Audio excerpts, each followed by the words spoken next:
25 മണിക്കൂർ പിന്നിടുന്നു. കഴക്കൂട്ടത്ത് നിന്ന് 13 വയസ്സുകാരിയായ അസം സ്വദേശിനിയെ കാണാതായിട്ട് ഇപ്പോഴും തസ്മിദിനെ കുറിച്ച് ഒരു വിവരവും ലഭ്യമാകുന്നില്ല എന്നുള്ളതാണ് ഏറ്റവും സങ്കടകരമായ കാര്യം. പോലീസിന്റെ അന്വേഷണം അതിന്റെ എല്ലാ തലങ്ങളിലും പുരോഗമിക്കുന്നുണ്ട് എങ്കിൽ പോലും അത്തരത്തിൽ ഒരു കണ്ടെത്തലിലേക്ക് കാര്യങ്ങൾ എത്തുന്നില്ല എന്നത് പ്രധാനപ്പെട്ടതായി മാറുന്നുണ്ട്. നമുക്ക് മനസ്സിലാകുന്നതനുസരിച്ച് കന്യാകുമാരി കേന്ദ്രീകരിച്ചാണ് പോലീസിന്റെ അന്വേഷണം. മറ്റൊരു സ്ഥലത്തേക്ക് പോലീസ് പോകുന്നില്ല. ഡാൻ അങ്ങനെ അല്ലേ? കന്യാകുമാരിയിൽ കേന്ദ്രീകരിച്ചാണല്ലോ. ഇപ്പോൾ ബാംഗ്ലൂരിലാണ് ഈ പെൺകുട്ടിയുടെ സഹോദരൻ എന്ന് പറയുന്നു. ബാംഗ്ലൂരിലും ഒരുപക്ഷെ ബാംഗ്ലൂർ പോലീസിന്റെ സഹായത്തോടു കൂടിയുള്ള എന്തെങ്കിലും തരത്തിലുള്ള തിരച്ചിൽ അല്ലെങ്കിൽ സഹോദരനെയെങ്കിലും ബന്ധപ്പെട്ട എന്തെങ്കിലും കാര്യങ്ങൾ ഉണ്ടായേക്കാം. മറ്റേതെങ്കിലും തലത്തിലേക്ക് അന്വേഷണം വ്യാപിപ്പിക്കുന്നുണ്ടോ ഡാൻ?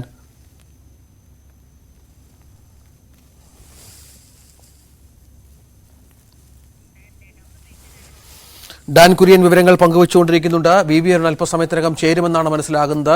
വീട്ടിൽ ഇപ്പോൾ ഉള്ളത് അമ്മയും അച്ഛനും 2 അനിയത്തിമാരും 2 കുഞ്ഞുങ്ങളും മാത്രമാണ് എന്ന് ആണ് മനസ്സിലാകുന്നത്. ഏതായാലും അവർക്ക്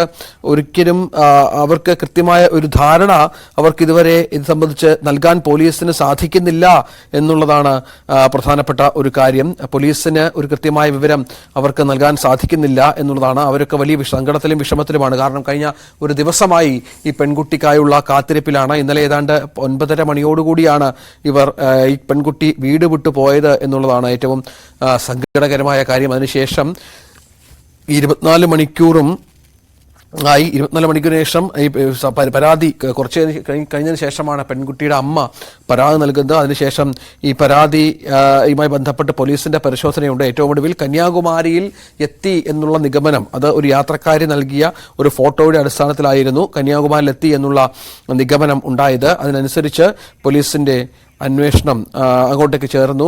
ഷംന കൂടി നമുക്ക് വിവരങ്ങൾ പങ്കുവെക്കുന്നുണ്ട്. ഷംന, ഇന്നലെ മുതൽ തന്നെ പോലീസിന്റെ അന്വേഷണമുണ്ട് എന്നാണ് മനസ്സിലാകുന്നത് ഈ പെൺകുട്ടിയെ കേന്ദ്രീകരിച്ച്. പക്ഷേ ഇതുവരെയും യാതൊരു വിവരവും ലഭ്യമാകാത്ത പശ്ചാത്തലമാണ്. നമുക്ക് രാവിലെ മുതൽ ഈ ഓട്ടോ ഡ്രൈവർമാർ നൽകിയ മൊഴി പക്ഷേ എത്രത്തോളം അതിനെ പ്രസക്തമായി എടുക്കാം എന്ന കാര്യത്തിൽ നമുക്ക് സംശയമുണ്ടല്ലോ അല്ലേ? തീർച്ചയായും രഞ്ജിത്ത്, അത് തന്നെയാണ് ഇപ്പോൾ പോലീസും പറയുന്നത്. ഓട്ടോ ഡ്രൈവർമാരുടെ മൊഴിയിൽ അവ്യക്തതയുണ്ട് എന്നാണ് പറയുന്നത്. ഈ കുട്ടി 5:30 ഈ കുട്ടിയെ കണ്ടു എന്നാണ് ഓട്ടോ ഡ്രൈവർമാർ മൊഴി നൽകിയിരുന്നത്. എന്നാൽ അതിലാണ് ഇപ്പോൾ അവ്യക്തത എന്ന് പറയുന്നത്. ഒപ്പം തന്നെ CCTV ദൃശ്യങ്ങളിൽ എവിടെയും കുട്ടിയെ കണ്ടെത്താൻ കഴിഞ്ഞിട്ടില്ല. അതിൻ്റെ അടിസ്ഥാനത്തിൽ തന്നെ കുട്ടി 2 സാധ്യതകളാണ് ഇപ്പോൾ പോലീസ് പറയുന്നത്. ഒന്നെങ്കിൽ കുട്ടി ചെന്നൈയിലോട്ട് പോയിട്ടുണ്ടാവാം, സഹോദരൻ്റെ അടുത്തേക്ക് പോയിട്ടുണ്ടാവാം. അതല്ലെങ്കിൽ തിരിച്ച് തിരുവനന്തപുരത്ത് തമ്പാനൂരിലേക്ക് തന്നെ മടങ്ങിയിട്ടുണ്ടാവാം എന്നാണ് പോലീസ് പറയുന്നത്. എന്തായാലും ഇപ്പോൾ തമ്പാനൂർ റെയിൽവേ സ്റ്റേഷനിലും ഒപ്പം കന്യാകുമാരിയിലും ചെന്നൈ കേന്ദ്രീകരിച്ചുമെല്ലാം ഇപ്പോൾ തിരച്ചിൽ നടക്കുകയാണ്. നമുക്കറിയാം ഇന്നലെ രാവിലെ 10 മണിയോടുകൂടി ഇപ്പോൾ 24 മണിക്കൂർ പിന്നിട്ടിരിക്കുന്നു കുട്ടിയെ കാണാതായിട്ട്. ഏതവസ്ഥയിലായിരിക്കും ഈ കുട്ടി എന്നത് വലിയ ആശങ്കയിലാണ് തീർച്ചയായും ഉള്ളത്. കാരണം ആകെ 40 രൂപയാണ് ഈ കുട്ടിയുടെ കയ്യിലുള്ളത്. ഭക്ഷണം കഴിച്ചിട്ടുണ്ടാകുമോ, എവിടെയെങ്കിലും ഉറങ്ങിപ്പോയിട്ടുണ്ടാകുമോ? 13 വയസ്സ് മാത്രമുള്ള ഒരു പെൺകുട്ടിയാണ്. അപ്പോൾ ഏതവസ്ഥയിലായിരിക്കും ഈ കുട്ടി ഉണ്ടാവുക? ഇനി തിരിച്ചു വരണം എന്ന് തോന്നിയാൽ തന്നെ കേരളം അറിയില്ല, അല്ലെങ്കിൽ തമിഴ്നാട് അറിയില്ല, ഭാഷ അറിയില്ല. അതൊക്കെ വലിയൊരു പ്രശ്നമാണ്. ഈ ഒരു 13 വയസ്സുകാരിക്ക് എങ്ങനെ ഈ കുട്ടി മടങ്ങി സുരക്ഷിതമായി ഇവിടെ എത്തുമെന്നുള്ളത് വലിയ ആശങ്കയാണ്. ഇനി അതല്ല, സഹോദരൻ്റെ അടുത്ത് പോയതാണെങ്കിൽ ഇപ്പോൾ സഹോദരന്റെ മൊഴിയെടുത്ത സഹോദരനോട് പോലീസ് ചോദിച്ചപ്പോൾ മനസ്സിലാക്കാൻ സാധിക്കുന്നത് ഈ സഹോദരൻ ഇപ്പോൾ ബംഗളൂരിലാണ് ഉള്ളത്. അവിടേക്ക് ജോലി മാറിയിട്ട് 1 മാസമായതേ ഉള്ളൂ. അവിടെയാണ് എന്നത് സംബന്ധിച്ച് കുട്ടിക്ക് കൃത്യമായ അറിവില്ല. അത് മാത്രവുമല്ല, പുതിയ നമ്പർ അത് കുട്ടിയുടെ കയ്യിലില്ല. അങ്ങനെ സഹോദരനെ തേടി കുട്ടി എത്താനുള്ള സാഹചര്യം അല്ലെങ്കിൽ ആ സാധ്യത വിരളമാണെന്നാണ് ഇപ്പോൾ സഹോദരൻ പോലീസിന് നൽകിയ മൊഴിയുടെ അടിസ്ഥാനത്തിൽ നിന്നും മനസ്സിലാക്കാൻ സാധിക്കുന്നത്. എന്തായാലും ഈ ഒരു സാധ്യതയും തള്ളിക്കളയുന്നില്ല. ഈ കുട്ടി ഇനി ചെന്നൈയിലോട്ട് പോയിട്ടുണ്ടാകുമോ? ഒരുപക്ഷെ സഹോദരൻ ചെന്നൈയിലാണെന്ന് കരുതി അങ്ങോട്ട് പോയിട്ടുണ്ടാകുമോ? ആ ഒരു സാധ്യത തള്ളിക്കളയുന്നില്ല. ഒപ്പം തന്നെ തമ്പാനൂരിൽ തിരിച്ച് കന്യാകുമാരി എത്തിയതിനു ശേഷം തമ്പാനൂർ തിരിച്ചു വന്നേക്കാം എന്ന ഒരു സാധ്യത അത് തള്ളിക്കളയുന്നില്ല. ഒപ്പം കന്യാകുമാരിയിലും ഊർജിതമായി തന്നെ തിരച്ചിൽ നടത്തുന്നുണ്ട്. ലഭിക്കാവുന്ന മാക്സിമം CCTV അവിടെ റെയിൽവേ സ്റ്റേഷനിലും ഒപ്പം ആ സമീപത്തെ കടകളിലും മറ്റുമുള്ള എല്ലാ CCTVകളും കൃത്യമായി തന്നെ വളരെ സൂക്ഷ്മമായി തന്നെ പരിശോധിക്കുന്നുണ്ട്.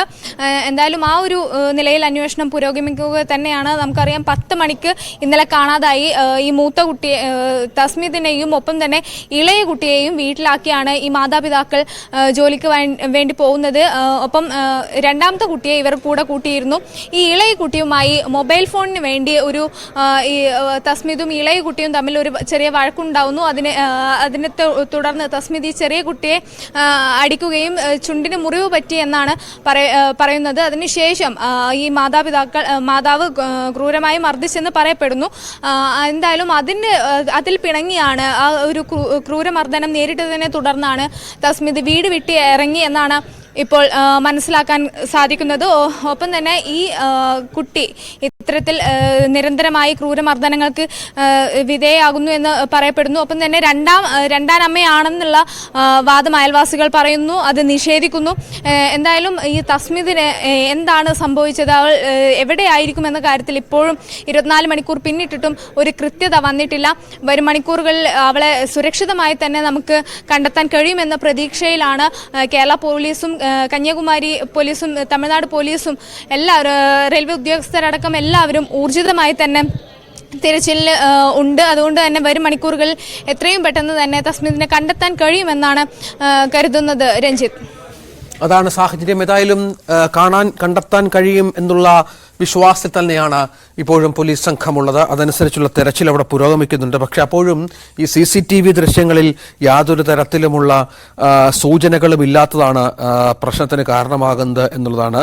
CCTV ദൃശ്യങ്ങളിൽ യാതൊരു സൂചനകളുമില്ല എന്നുള്ളതാണ് ഏറ്റവും നിർണായകമായി മാറുന്നത് എന്നുള്ളതാണ്. അത് എവിടെയാണ് തസ്മിത് എന്നുള്ള കാര്യത്തിൽ ഇപ്പോഴും അവ്യക്തത തുടരുന്നു എന്നുള്ളത് ഏറെ ദുഃഖകരമായ സങ്കടകരമായ ഒരു കാര്യമാണ്. ഒരുപാട് ആളുകൾ കാത്തിരിക്കുന്നു, ഒരുപാട് മനുഷ്യർ പ്രാർത്ഥിക്കുന്നു ഈ തസ്മിതിനെക്കുറിച്ച്. തസ്മിതിനെ എത്രയും വേഗം കണ്ടെത്താൻ. അവരുടെ മാതാപിതാക്കൾ അതീവ ദുഃഖത്തിലാണ്.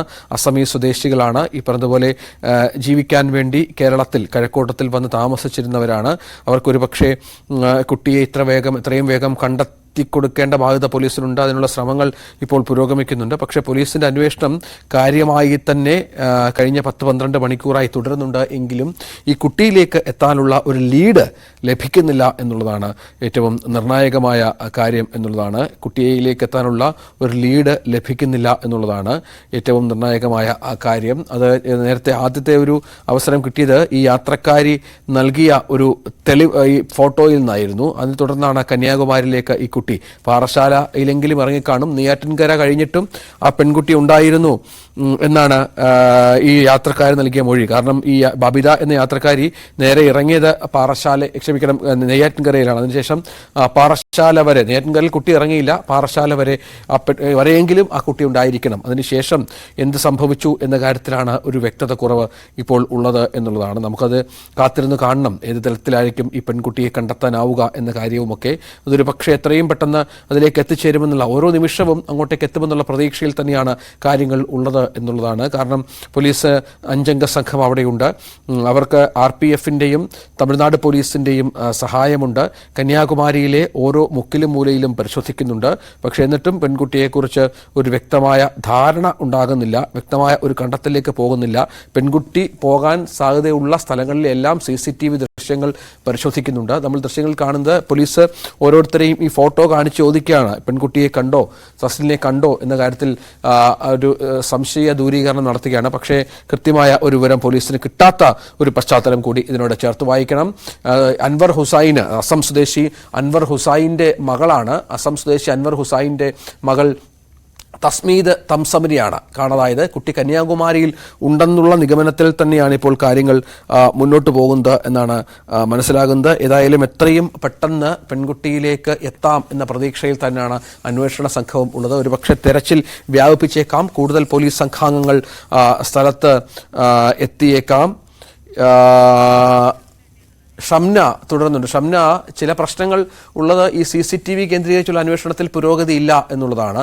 മറ്റൊന്ന്, ഈ പെൺകുട്ടിയുടെ കയ്യിലുള്ള പണം അതൊരു 50 രൂപ മാത്രം, നേരത്തെ ഷംന പറഞ്ഞതുപോലെ. അത് വെച്ച് എത്ര നാൾ പിടിച്ചു നിൽക്കാൻ സാധിക്കും? എവിടെ നിന്നെങ്കിലുമൊക്കെ ആരെങ്കിലുമൊക്കെ സഹൃദയർ വല്ല ഭക്ഷണമോ വെള്ളമോ മറ്റോ കൊടുത്തേക്കാം. കാരണം കൊച്ചുകുട്ടിയാണ്, വിശപ്പൊക്കെ ഉണ്ടാകുന്ന പ്രായമാണ്. അതൊക്കെ അതിജീവിച്ച് ഈ കുട്ടി മുന്നോട്ട് പോകണം എന്നുള്ളൊരു പ്രശ്നമാണ്.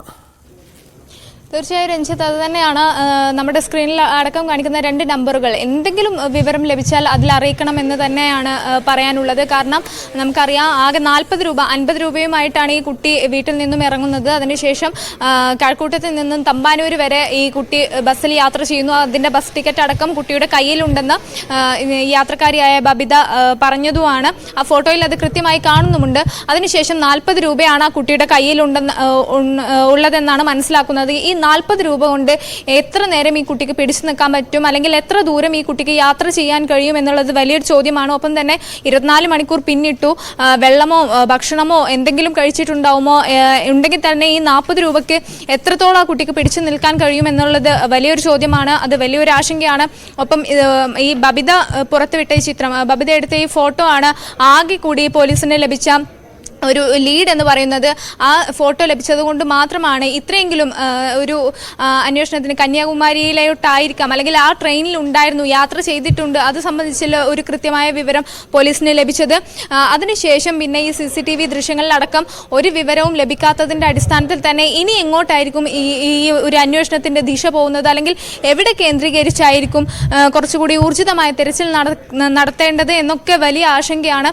അതുകൊണ്ട് തന്നെയാണ് ആർക്കെങ്കിലും എന്തെങ്കിലും വിവരം ലഭിച്ചാൽ, എവിടെയെങ്കിലും കണ്ടിട്ടുണ്ടെങ്കിൽ അത് ഉടൻ തന്നെ അറിയിക്കാനുള്ള എല്ലാ നടപടികളും, അല്ലെങ്കിൽ അതിനുള്ള എല്ലാ സൗകര്യങ്ങളും ഒരുക്കിയിട്ടുള്ളതും. നമുക്കറിയാം, ഈ പാറശാല വരെ ഈ കുട്ടി എത്തിയിട്ടുണ്ട്. ഈ ട്രെയിനിൽ വെച്ച് ബബിതക്ക് എന്തോ ഒരു സംശയം തോന്നുന്നു, ഫോട്ടോ എടുക്കുന്നു. അതിനുശേഷം ഈ കുട്ടി പെട്ടെന്ന് തന്നെ ദേഷ്യപ്പെട്ട് ഇരിക്കുന്നത് പോലെ തോന്നുന്നു. അതിനുശേഷം പിന്നെ സംസാരിക്കാൻ കഴിഞ്ഞില്ല. ദേഷ്യത്തിലാണോ എന്ന് വിചാരിച്ചിട്ട് ബബിത പിന്നീട് ഒന്നും ചോദിക്കുന്നില്ല. അപ്പം അങ്ങനെ എന്തെങ്കിലും തരത്തിൽ ഇനി ആർക്കെങ്കിലും സംശയം തോന്നിയോ, അല്ലെങ്കിൽ ഇപ്പോൾ ഫോട്ടോ വ്യാപകമായി കുട്ടിയുടെ ഫോട്ടോ എല്ലാവരും പ്രചരിപ്പിച്ചു കഴിഞ്ഞു. അപ്പോൾ എങ്ങനെങ്കിലും ആർക്കെങ്കിലും എന്തെങ്കിലും കണ്ടെത്താൻ കഴിയുമെങ്കിൽ അതായിരിക്കും ഇനി പോലീസിന് കിട്ടുന്ന ഏറ്റവും വലിയ ഒരു ലീഡ് എന്ന് പറയുന്നത്. കാരണം CCTVയിലൊന്നും ഇപ്പോൾ ഇതുവരെയും ദൃശ്യമായിട്ടില്ല എന്ന് തന്നെയാണ് വ്യക്തമാകുന്നത്. ഈ കുട്ടി തിരിച്ച് തമ്പാനൂരിലേക്ക് വന്നിട്ടുണ്ടാകുമോ, അല്ലെങ്കിൽ വേറെ ഏതെങ്കിലും ട്രെയിൻ മാറി കയറിയിട്ടുണ്ടാകുമോ, അല്ലെങ്കിൽ വേറെ ഏതെങ്കിലും സ്റ്റോപ്പിൽ ഇറങ്ങിയിട്ടുണ്ടാകുമോ, ഒന്നും പറയാൻ കഴിയില്ല. കാരണം അങ്ങോട്ട് പോകുമ്പോൾ ആ ഒരു വഴക്കിട്ട് ഇറങ്ങിയതിൻ്റെ ആ ഒരു ദേഷ്യത്തിൽ, അല്ലെങ്കിൽ ആ ഒരു മാനസികാവസ്ഥയിൽ ട്രെയിനിൽ കയറുന്നു. ആ ട്രെയിൻ കൃത്യമായി കന്യാകുമാരി വരെ പോകുന്ന ട്രെയിനായിരുന്നു. കന്യാകുമാരി എത്തിയപ്പോൾ ആ ട്രെയിൻ അവിടെ നിർത്തി, അവിടെ നിന്നും ഇറങ്ങുന്നു. അതിനുശേഷം എന്തുണ്ടായി എന്ന് അറിയില്ല. തിരിച്ചു കയറിയിട്ടുണ്ടാവുമോ, അതോ വേറെ ഏതെങ്കിലും ട്രെയിൻ കയറി പോയിട്ടുണ്ടാവുമോ, ഒന്നും ഒരു വ്യക്തതയില്ലാത്ത സാഹചര്യത്തിൽ എങ്ങനെയായിരിക്കും ഈ 13 വയസ്സുകാരിയെ നമുക്ക് കണ്ടെത്താൻ കഴിയുക എന്നുള്ളത് വലിയ ആശങ്കയാണ്. അതോടൊപ്പം തന്നെയാണ് 24 മണിക്കൂർ പിന്നിട്ടിട്ടും ഈ കയ്യിൽ 40 രൂപ കൊണ്ട് മാത്രം എങ്ങനെയാണ് ആ 13കാരിക്ക് പിടിച്ചു നിൽക്കാൻ കഴിയുന്നത് എന്നുള്ളത് വലിയൊരു ചോദ്യമാണ്. ഒപ്പം എങ്ങനെയായിരിക്കും അതിജീവിക്കുക? ഭാഷ അറിയില്ല, അത് വലിയൊരു പ്രശ്നമാണ്. ഭാഷ അറിയില്ല, കേരളമോ തമിഴ്നാടോ ഒന്നും പരിചയമില്ല, ഒരു ബന്ധുക്കളോ സുഹൃത്തുക്കളോ ഒന്നുമില്ലാത്ത ഒരു സാഹചര്യത്തിൽ എങ്ങനെയായിരിക്കും ഇനി ആരോടെങ്കിലും എന്തെങ്കിലും സഹായം ചോദിക്കണമെങ്കിൽ പോലും ഈ കുട്ടിക്ക് ഭാഷ അറിയില്ല എന്നുള്ളത് വലിയ പ്രശ്നമാണ്. അപ്പോൾ ഈ ആശങ്കകളെല്ലാം നമ്മുടെ ഉള്ളിൽ നിൽക്കുന്നുണ്ട്. എന്തായാലും ബബിത എടുത്ത ഒരു ഫോട്ടോ, പുറത്തുവിട്ട ഒരു ഫോട്ടോ, അത് തന്നെയാണ് ഈ കേസിലെ, അല്ലെങ്കിൽ ഈ ഒരു തിരോധാനത്തിലെ ഏറ്റവും പ്രധാനപ്പെട്ട കാര്യം, അന്വേഷണത്തിനായിട്ടുള്ള ഏറ്റവും വലിയൊരു ലീഡ് എന്ന് പറയുന്നത്. വരും മണിക്കൂറുകളിൽ അത്തരത്തിൽ ആരെങ്കിലും എവിടെയെങ്കിലും വെച്ചിട്ട് ഈ കുട്ടിയെ കണ്ടിട്ടുണ്ടാവാം, അത്തരത്തിലുള്ള വിവരങ്ങൾ വരുമെന്ന് പ്രതീക്ഷിക്കാം. പക്ഷെ അപ്പോഴും ഈ കുട്ടി എവിടെയെങ്കിലും ഉറങ്ങിക്കിടക്കുന്നുണ്ടാവുമോ, വീണു പോയിട്ടുണ്ടാവുമോ എന്ന വലിയൊരു ആശങ്ക അത് നിലനിൽക്കുന്നുണ്ട്. എന്തായാലും ഈ കേരള പോലീസിൻ്റെയും തമിഴ്നാട് പോലീസിൻ്റെ എല്ലാം അന്വേഷണം ഊർജിതമാണ്. പ്രദേശത്തെ ഓട്ടോ ഡ്രൈവേഴ്സ് ഊർജിതമായി തന്നെ തിരച്ചിൽ നടത്തുന്നുണ്ട്. അപ്പോൾ ഈ ഒക്കെ ഒരു സാഹചര്യത്തിൽ വരും മണിക്കൂറുകളിൽ എന്തായാലും ശുഭകരമായ ഒരു വാർത്ത വരുമെന്ന് നമുക്ക് പ്രതീക്ഷിക്കാം. രഞ്ജിത്ത്, തീർച്ചയായും അതാണ് നമ്മൾ പ്രതീക്ഷിക്കേണ്ടത്. കാരണം ഇപ്പോൾ നമുക്ക് ലഭിക്കുന്ന വിവരം ഈ കുട്ടിക്ക് അസമീസ് ഭാഷ മാത്രമാണ് അറിയാവുന്നത്, അതിന് മറ്റ് ഭാഷകളൊന്നും അറിയില്ല. ആദ്യമായി ഈ പെൺകുട്ടി ട്രെയിനിൽ കയറുന്നത് കഴിഞ്ഞ മാസമാണ്. അതായത് കഴിഞ്ഞ മാസം, 1 മാസം മുൻപ് മാത്രമാണ് ഈ പെൺകുട്ടിയും പിതാവും മാതാവും സഹോദരങ്ങളും കൂടി കേരളത്തിലേക്ക് വന്നത്. 1 മാസമായിട്ടേ ഉള്ളൂ. അസമിൽ നിന്ന് കേരളത്തിലേക്കാണ് ആദ്യമായി ഈ പെൺകുട്ടി ട്രെയിനിൽ യാത്ര ചെയ്യുന്നത് എന്നുള്ളതാണ്. അപ്പോൾ ഈ ട്രെയിൻ യാത്രയിൽ നിന്നും അത്ര പരിചയമില്ലാത്ത ഒരു പെൺകുട്ടി കൂടിയാണ് ഇത്. ഈ പെൺകുട്ടിയെ കൂടാതെ 3 മക്കൾ കൂടി ഇവർക്കുണ്ട്. ഇതിൽ മൂത്ത മകനാണ് ഇപ്പോൾ ബാംഗ്ലൂരിൽ, ആദ്യം ചെന്നൈയിൽ എന്ന് പറഞ്ഞു, ഇപ്പോൾ ബംഗളൂരുവിൽ ജോലി ചെയ്യുന്നു എന്ന് വ്യക്തമാകുന്നത്. കയ്യിൽ വസ്ത്രങ്ങളും 50 രൂപയും, ബാഗുണ്ട്, ബാഗിനുള്ളിൽ വസ്ത്രങ്ങളുണ്ട്, പിന്നെ 50 രൂപ മാത്രമാണ് 50 രൂപ മാത്രമാണ് ഈ കുട്ടിയുടെ കയ്യിലുള്ളത് എന്നതും പ്രധാനപ്പെട്ടതാണ്.